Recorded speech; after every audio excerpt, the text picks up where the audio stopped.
YouTube ఛానల్లో అంతర్జాతీయ వార్తలు అందిస్తున్నటువంటి ఏకైక యూట్యూబ్ ఛానల్ ఆర్టీవీ అంతర్జాతీయ వార్తా విశేషాలు.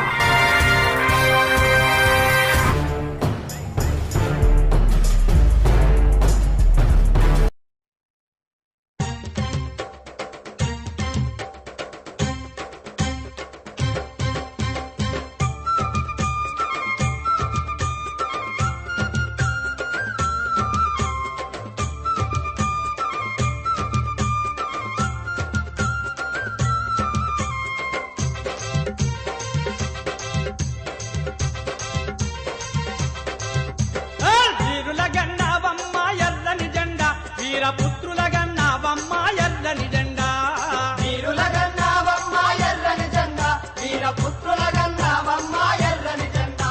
అమ్మ భీముని గన్నావమ్మ ఎర్రని జెండా, భీమిరెడ్డిని గన్నావమ్మ ఎర్రని జెండా, భీముని గన్నావమ్మ ఎర్రని జెండా, భీమిరెడ్డిని గన్నావమ్మ ఎర్రని జెండా. అయ్యో పేదోళ్లకు నీవు వండ పెరిగింది నల్లగొండ పోడు భూములను వంతా పోరు చేసిన జెండా, వీరుల గన్నావమ్మ ఎర్రని జెండా, వీర పుత్రుల గన్నావమ్మ ఎర్రని జెండా.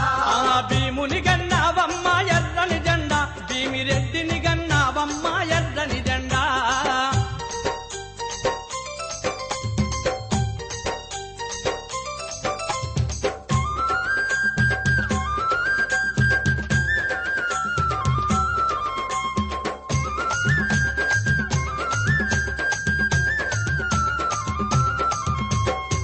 మనవుల తెల్లోడిని పులివయ్యి తరిమినావు, నైజాము నల్లోడిని నల్లిలాగా నలిపినావు, నైజాము నల్లోడిని నల్లిలాగా నలిపినావు. ఇతునూరు ఇదొర కొడుకుల కసిదీరా దొక్కినావు, చడివెండి గ్రామములో జడివానై కురిసినావు. సూర్యుల గన్నావమ్మ ఎర్రని జెండా, సూర్య చంద్రుల గన్నావమ్మ ఎర్రని జెండా.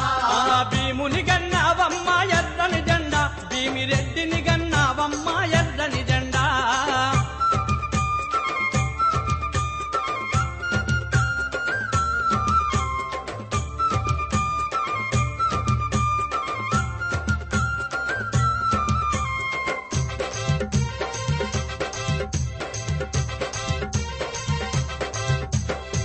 కలిపెను భూతాన్ని పీకెను తెగగోసినావు, ఆపదరానివ్వకుండా అమ్మవయ్యి నిలిసినావు, ఆపదరానివ్వకుండా అమ్మవయ్యి నిలిసినావు. సాకలి చాకిరి చూసి వేకువయ్యి లేసినావు, పాలకుర్తి వీరవనిత ఐలమ్మను లేపినావు, వీరవనితలను గన్నా ఎర్రని జెండా, నీకు కోరు దండాలమ్మ ఎర్రని జెండా. భీముని గన్నావమ్మ ఎర్రని జెండా, భీమిరెడ్డిని గన్నావమ్మ ఎర్రని జెండా.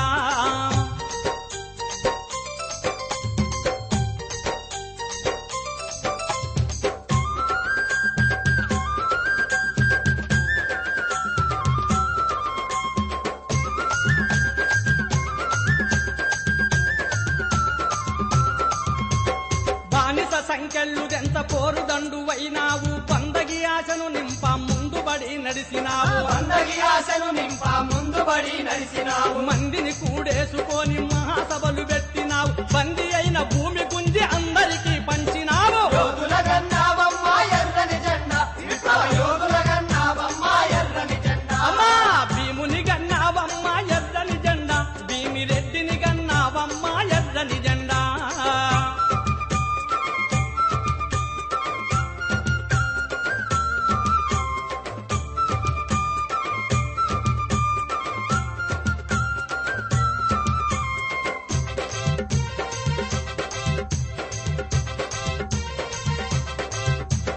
త్యాగాల బాటలోన తిరుగుబాటు జెండవమ్మ, తిరగబడిన ప్రజల నోట ఎర్ర జెండ పాటవమ్మ, తిరగబడిన ప్రజల నోట ఎర్ర జెండ పాటవమ్మ. మృత వీరుల నెత్తురులో ఎరుపెక్కిన జెండవమ్మ, అమరవీరుల బాటలో అరుణోదయ కిరణమమ్మ. వీరుల గన్నావమ్మ ఎర్రని జెండా, వీరపుత్రుల గన్నావమ్మ ఎర్రని జెండా, వీరుల గన్నావమ్మ ఎర్రని జెండా, వీరపుత్రుల గన్నావమ్మ ఎర్రని జెండా. భీముని గన్నావమ్మ ఎర్రని జెండా, భీమి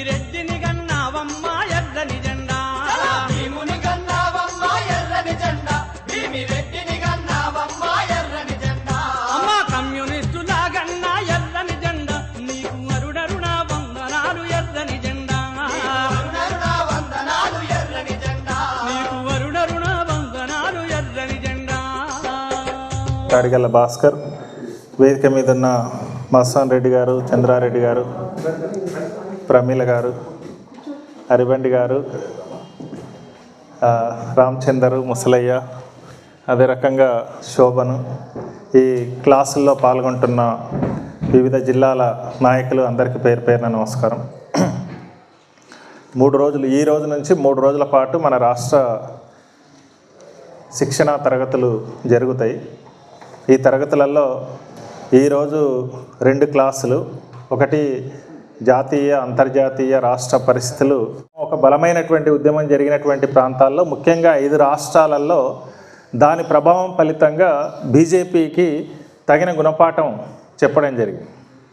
వాళ్ళు చాలా ఊహించుకున్నటువంటి రాష్ట్రాలలో కూడా ఈ ఉద్యమం ఫలితంగా చాలా నామినల్ స్థాయికి సీట్లు పడిపోయినాయి. దీని గుణపాఠంతోనైనా మొన్నటి బడ్జెట్లో కొంత మార్పులు చేస్తారని అనుకున్నాం. కానీ 3 వ్యవసాయ చట్టాలని వెనక్కి తీసుకున్నట్లే తీసుకొని ఆ 3 వ్యవసాయ చట్టాల్లో ఏవైతే విధానాలు పెట్టారో ఆ విధానాలనే ఇప్పుడు మళ్ళీ దొడ్డిదారిన అమలు చేసేటువంటి ప్రయత్నం చేస్తున్నారు. మొన్నటి బడ్జెట్లో చూస్తే కార్పొరేట్లకేమో వాళ్ళకి వేయాల్సినటువంటి పన్ను 5% తగ్గించేశారు.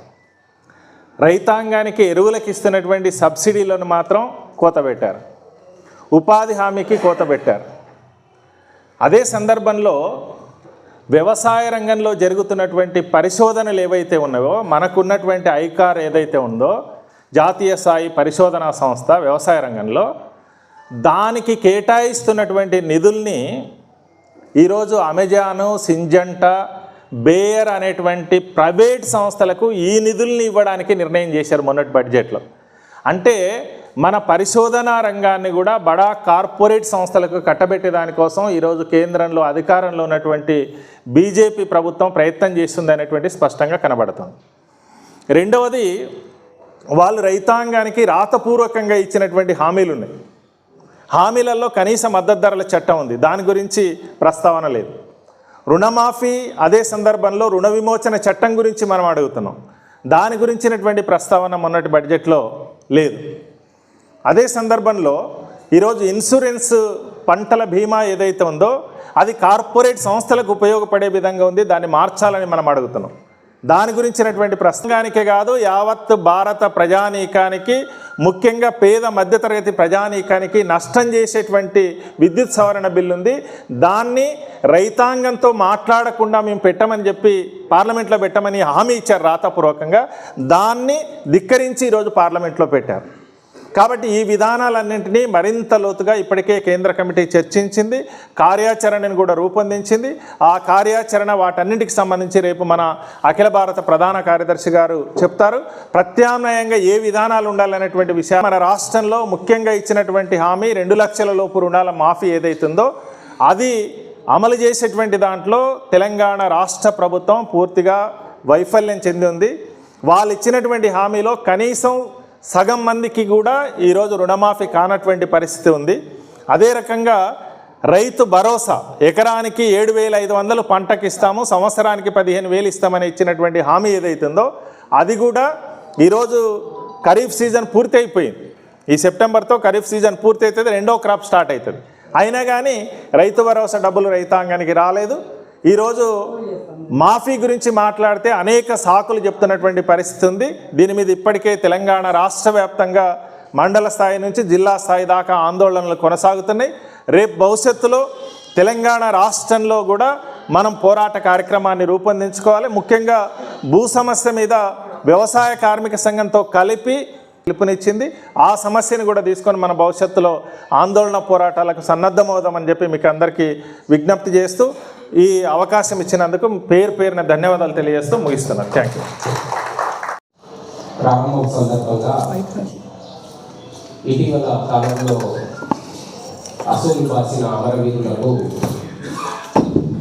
మన క్లాసుల సందర్భంగా జోహార్లు అర్పించాల్సిన అవసరం ఉంది.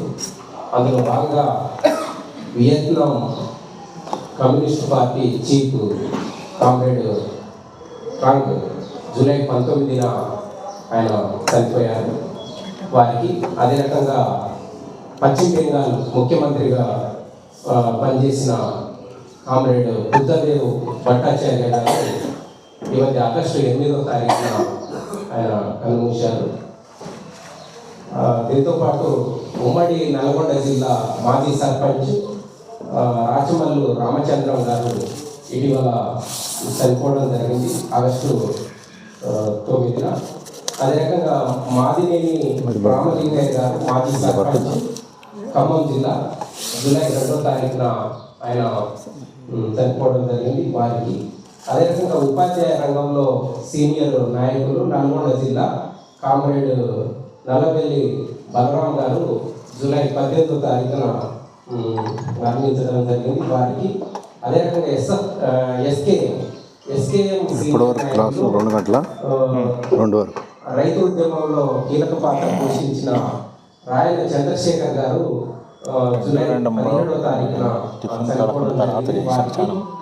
అదే రకంగా వాయనాడు వరదల్లో చనిపోయిన వారికి ఈనాడు పత్రిక అధినేత సిహెచ్ రామోజీరావు గారికి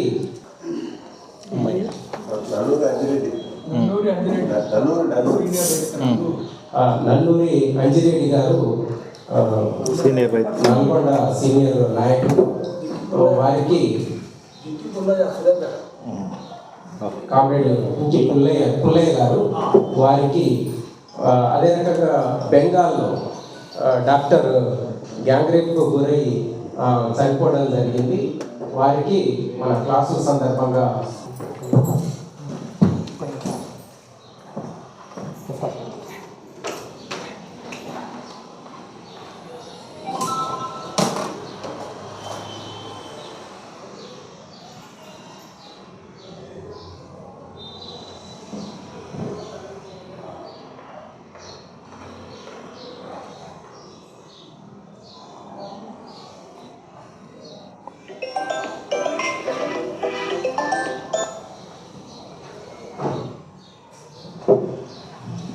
జోహార్ అమరవీరులకు సాధిస్తాం అమరవీరుల ఆశయాన్ని ఇది సమాజ స్థాపన కోసం RTV న్యూస్.